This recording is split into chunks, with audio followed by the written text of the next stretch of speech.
just wanted to say hi and wanted to say welcome to my home. And I know you got a lot of time at home, and so I was just checking in to say, hey, wanted to see what you're up to, what you're doing. One of my favorite things to do is to read stories. And so I thought I would share with you a couple of my favorite stories today, and then we'll talk a little bit later and miss you guys so much. So let's get started on one of my favorite stories. This story is called The Wide-Mouthed Frog. It's a pop-up book, and it's written by Keith Faulkner, and it's illustrated by Jonathan Lambert. Ready? Here we go. The Wide-Mouthed Frog. Can you see the pictures? Good. I'm a wide-mouthed frog, and I eat flies, said the wide-mouthed frog, shooting out his long, sticky tongue.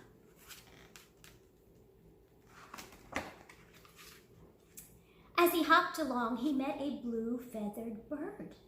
I'm a wide-mouthed frog, and I eat flies, said the wide-mouthed frog. What do you eat, bird? I eat wiggly worms and slugs, replied the bird, snapping his pointy beak. Next, the wide-mouthed frog met a furry brown mouse. I'm a wide-mouthed frog, and I eat flies, said the wide-mouthed frog. What do you eat, mouse? I eat crunchy seeds and juicy berries, replied the mouse, wriggling her whiskers.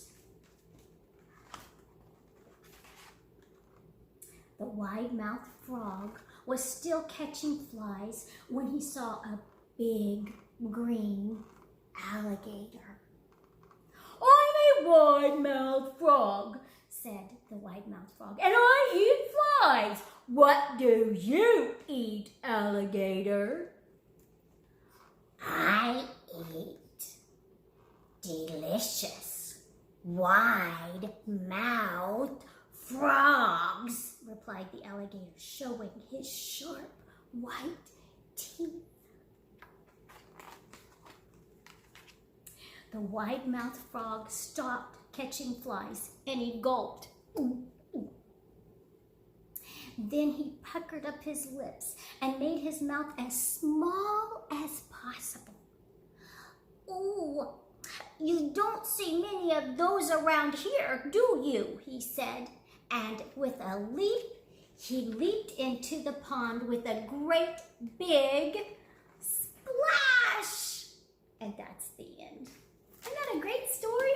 I love that story. That's one of my favorites. It's a really good one. Okay, the second one that I have to share with you is called Thank You, Mr. Panda. And there's some really cool panda books out there. One is called Please, Mr. Panda, and he's got a couple of others, and it's written by a man named Steve Antony. So let's begin our story, okay? Thank you, Mr. Panda. You can see the lemur. Can you see the little lemur right there? Watch what happens to our story with the lemur. Thank you, Mr. Panda. Who are all those presents for, Mr. Panda? My friends. Look at this. Can you see this right here? This is for Mouse.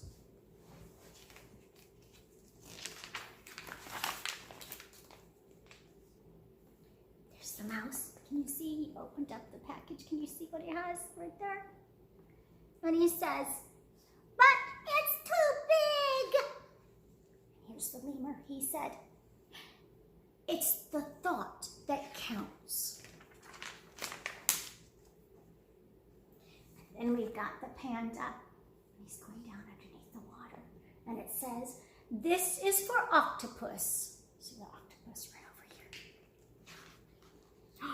A gift for me, Mr. Panda, says the octopus. Look, can you see what he made for him? He made some socks. Look at that. But I have 8 legs, said the octopus. There's the lemur and the panda again, and the lemur says, it's the thought that counts. Whoop, whoop, whoop, whoop, whoop, whoop, whoop.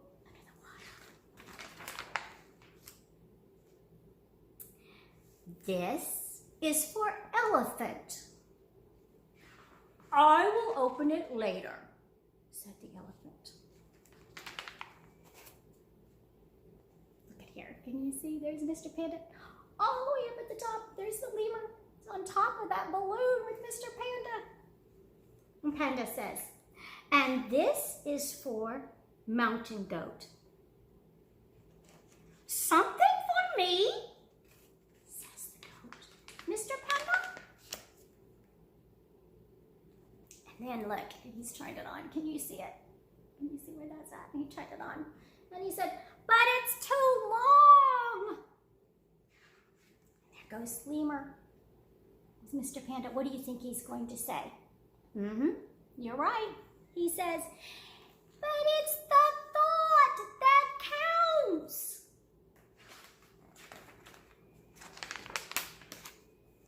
Next page. Who is that present for, Mr. Panda? Says the lemur. It's for you.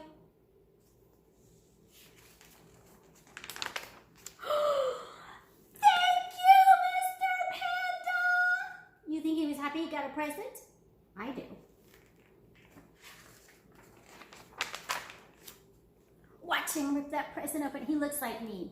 When I open presents, I like to open up presents like that too. I get all excited like Lemur. Here's Lemur opening up his present, and look, Mr. Panda is over here, and he says, you're welcome. But remember, what do you think Mr. Panda is going to say? You think so? I think so. I think he's going to say it. Let's see. Oh my goodness, look. Look at Lemur. It's the thought that counts, says Panda. And he's right. It is the thought that counts. Look at all of our friends here.